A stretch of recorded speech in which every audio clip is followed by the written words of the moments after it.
Only special people get to keep the money. A Vegas-style revenge story.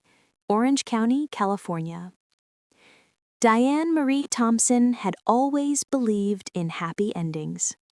At 69, the retired trauma nurse still kept her Disney annual pass in her purse like a talisman, still teared up during the fireworks over Sleeping Beauty Castle, still believed that if you were kind enough, loyal enough, and gave enough, people would love you back the same way. For 4 years, she had proved it, with money. Every first of the month, like clockwork, $3,800 left her Navy Federal checking account and landed in her son Brandon's. That was the rent on the 2-bedroom cottage in Newport Beach he shared with his fiancée, Ashley. Diane paid it because newlyweds shouldn't start life in debt. She paid the Amex because building credit is important.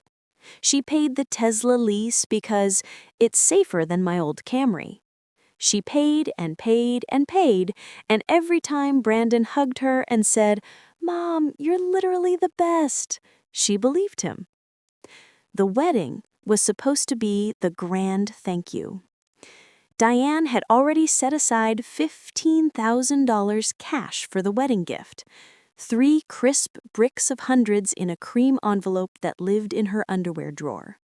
She had bought the mother-of-the-groom dress months ago, a champagne silk chiffon from Nordstrom, tea-length, with delicate beading that caught the light like Cinderella's castle at night.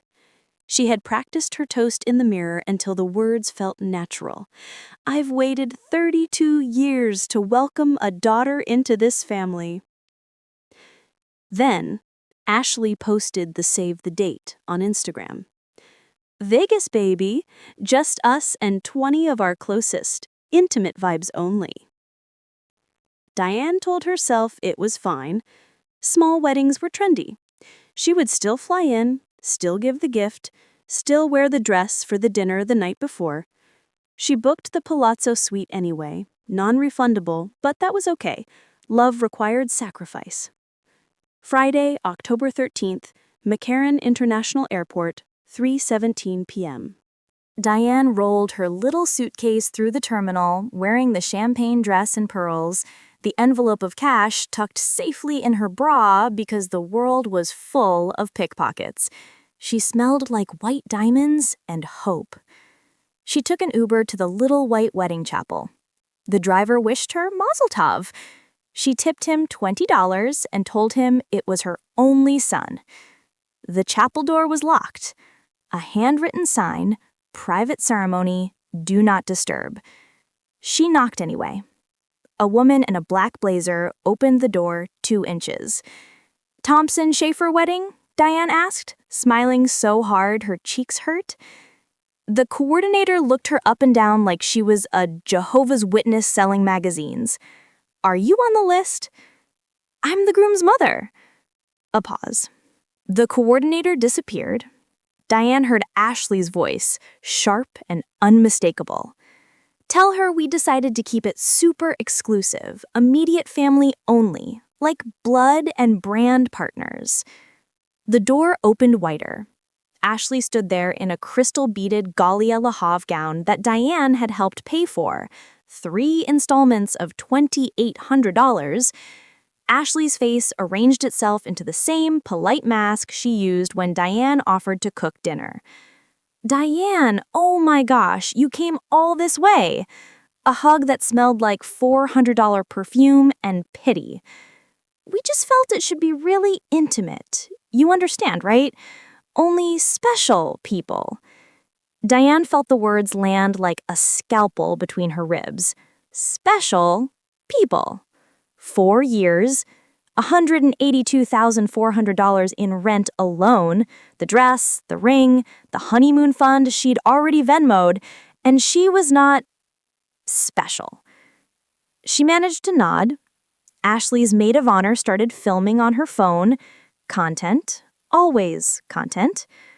Diane turned, walked back to the Uber, and asked the driver to take her to the Bellagio instead. "Rough day, ma'am?" he asked.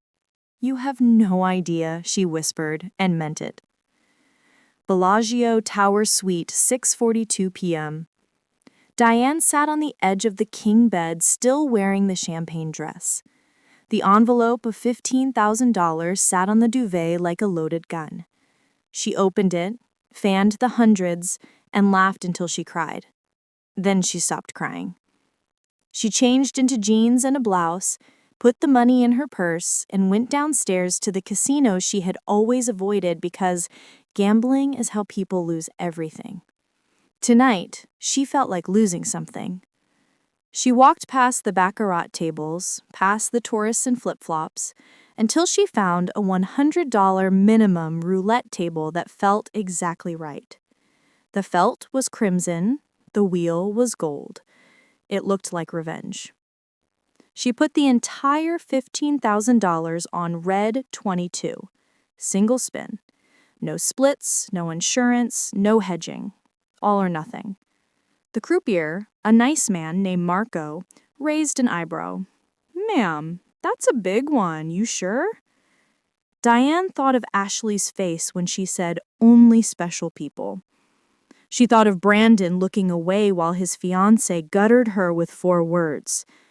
"I've never been more sure of anything in my life." Marco spun. The ball clacked like a heartbeat. Black 14, red 9, black 32. Diane did not breathe.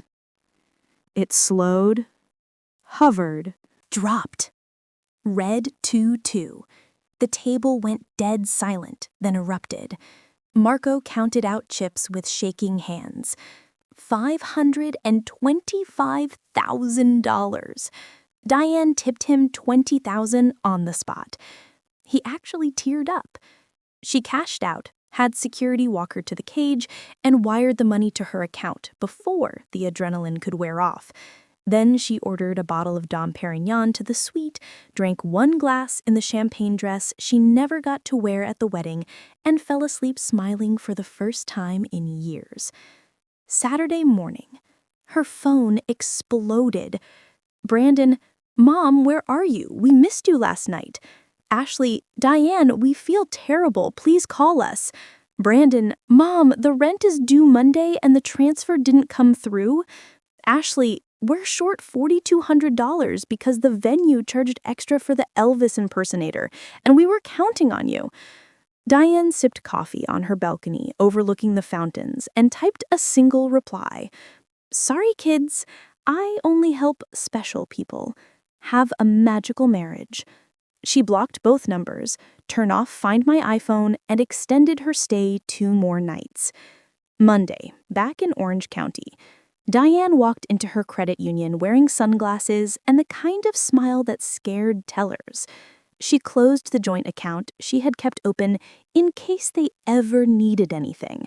She removed Brandon as beneficiary on her life insurance and retirement accounts. She met with an estate attorney and set up an irrevocable trust whose sole beneficiary was now the Children's Hospital of Orange County. Then she did the thing that tasted sweetest of all.